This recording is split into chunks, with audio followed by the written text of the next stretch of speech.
Dahil sa likas na heograpiya ang Pilipinas, ang mga bagyo ay hindi maiiwasan na maging bahagi ng buhay ng bawat Pilipino. Sa karaniwan, ang bansa ay tinatamaan ng 20 bagyo kada taon. Bagamat mayroon ng mga contingencies upang makatulong sa pag-iwas sa mga natural na sakunang ito, ang mga ito ay hindi sapat upang maiwasan ang mga bagyo na sirain ang pribadong ari-arian, kabuhayan, at maging ang malaking bahagi ng bansa. Narito ang 10 sa pinakamatinding bagyong tumama sa Pilipinas. Pero bago natin simulan, ay inaanyayahan ko kayo na mag-subscribe sa ating channel, at pindutin mo na rin ang subscribe button, para lagi kang updated pag nag-upload ako ng mga bago kong video.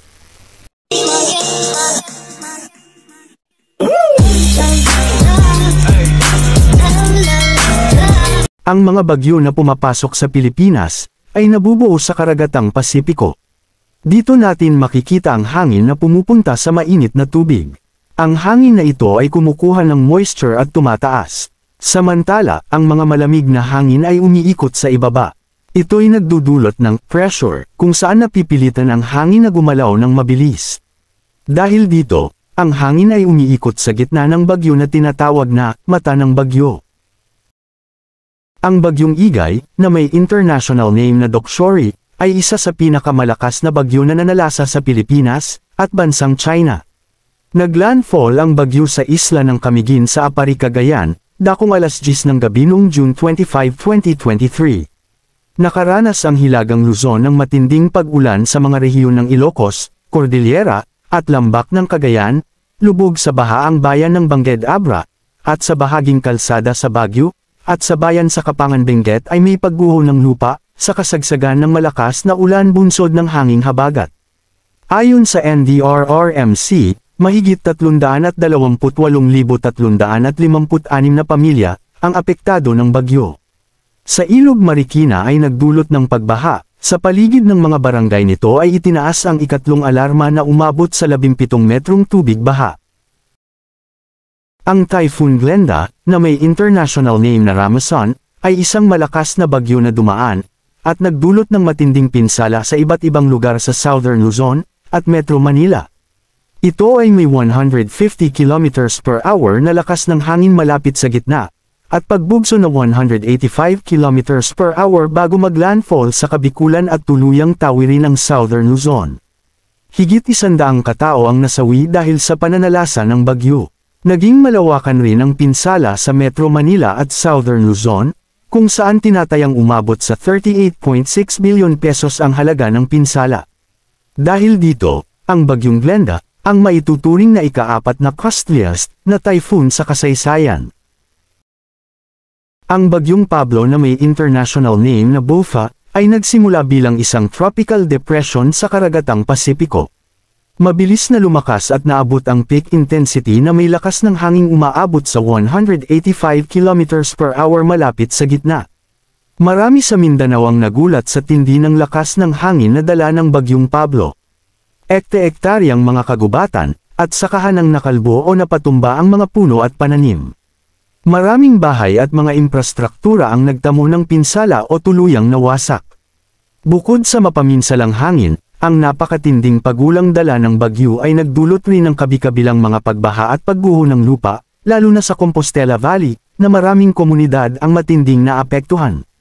Ayon sa tala ng NDRRMC, umabot sa 1,067 na katao ang kumpirmadong nasawi dahil sa bagyo, at hindi bababa sa 2,666 na katao ang sugatan.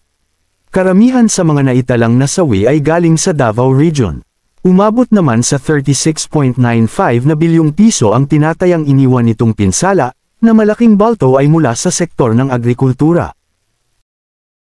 Taong 2018, sinalanta at hinagupit ng Super Typhoon Ompong, na may international name na Mangkhut ang Northern Luzon, at nag-iwan ng kabi-kabilang pinsala sa ari-arian, agrikultura, infrastruktura, at kumitil rin ng maraming buhay.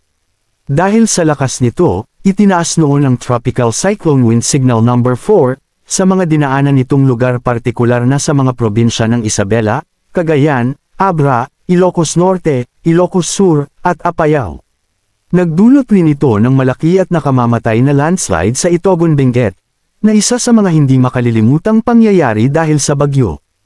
Ayon sa National Disaster Risk Reduction and Management Council, umabot sa 79 ang bilang ng mga nasawi dahil sa bagyo. Umabot naman sa 33.93 billion pesos ang halaga ng napinsala, at umabot din sa 3 million ang bilang ng mga naapektuhan ng bagyo. Noong November 1, 2020, nang maglandfall ang Super Typhoon Rolly na may international name na Goni sa Bato, Catanduanes. Noong araw ding yun sa pambihirang pagkakataon, itinaas ang Signal Number 5 sa ilang bahagi ng Bicol Region. Napasailalim din sa Signal Number 4 ang Metro Manila, Calabarzon, at ilang bahagi ng Central Luzon, bunsod ng inaasahang pagdaan ng bagyo. Nag-iwan ito ng halos 20 na bilyong piso pinsala, at hindi bababa sa 20 na patay sa pananalasan nito sa Pilipinas. Ang bagyong Ulysses na may international name na VAMCO, ay nagdulot ng matinding pinsala sa infrastruktura, pagkawala ng kuryente, at kabi-kabilang pagbagsak ng mga puno at pananim. Ngunit, higit sa taglay na lakas ng hangin nito, ang pinagsamang epekto ng saturated, ng lupa, at matinding ulan nito ay nagdulot ng malawakang pagbaha, na nagpatuloy ilang araw pagkatapos nitong manalasa. Sa Metro Manila, muling umapaw ang mga ilog, lalo na ang Marikina River. Sa Cagayan Valley naman, umapaw rin ang Cagayan River, kung saan naranasan ang pinakamatinding pagbaha ilang araw matapos manalasa ng bagyong Ulysses. Libu-libong residente ang kailangang ilikas dahil sa hindi inaasahang mabilis na pagtaas ng ilog. Ayon sa pinakahuling tala ng NDRRMC, umabot sa 101 ang opisyal na bilang ng mga nasawi, 5.18 milyong katao ang apektado sa lahat ng rehiyon ng Luzon, umabot sa 20.2 na bilyong piso ang tinatayang halaga ng iniwan nitong pinsala. Ang bagyong Riming, na may international name na Durian, ang isa sa pinakamalakas na bagyong nanalasa sa bansa, partikular sa Kabikulan. Ito ay lalo pang lumakas at naging isang super typhoon, na umabot sa 195 km per hour ang pinakamataas na 10-minute average sustained winds malapit sa gitna, at 230 km per hour na pagbugso. Ayon sa tala ng Office of Civil Defense National Disaster Coordinating Council, higit sa 700 katao ang nasawi, at higit 2,000 naman ang sugatan sa pananalasa ng bagyong Riming. Karamihan rito ay sa Kabikulan, partikular sa Albay na maraming pamayanan ang natabunan ng lahar. Umabot naman sa 5.45 na bilyong piso ang iniwan nitong pinsala. Ang super bagyong Yolanda, na may international name na Super Typhoon Haiyan, ay isa sa pinakamalakas na bagyo sa Pilipinas na nanalasa sa Kabisayaan noong November 8, 2013, na naitala sa kasaysayan ng mundo. Ang pangalang Haiyan, na nangangahulugan na petrel, sa wikang Inchik, ay isa sa pinakamalakas na bagyong naitala sa daigdig, at ang ikalawang pinakamalakas na bagyong naitalang tumama sa Pilipinas, na kumitil ng 6,300 katao. Ang bagyo ay nagdulot ng napakalaking pinsala at casualty sa 9 na rehiyon ng Pilipinas, na nakaapekto sa halos 15 milyong katao at 4 na milyon na lumikas. Si Bagyong Lusing, na may international name na Typhoon Angela, kilala ito bilang isa sa pinakamalupit na bagyong tumama sa bansa sa mga nakaraang dekada, na nagdulot ng matinding pinsala sa mga lugar sa Luzon at Visayas. Ito ay nananatiling pinakamalakas na tropical cyclone na tumama sa Metro Manila, mula noong Super Typhoon Sineng, na may international name na Joan noong 1970. Namataan ang hanging aabot sa 260 km per hour sa Catanduanes, kaya ito ang bagyong may ikatlong pinakamataas na bilis ng hangin na naitala sa Pilipinas. Nagdulot si Lusing ng higit sa 900 namatay at karagdagang 100 ang naiulat na nawawala. Nagdulot din ito ng humigit kumulang 10 bilyong peso na malaking pinsala.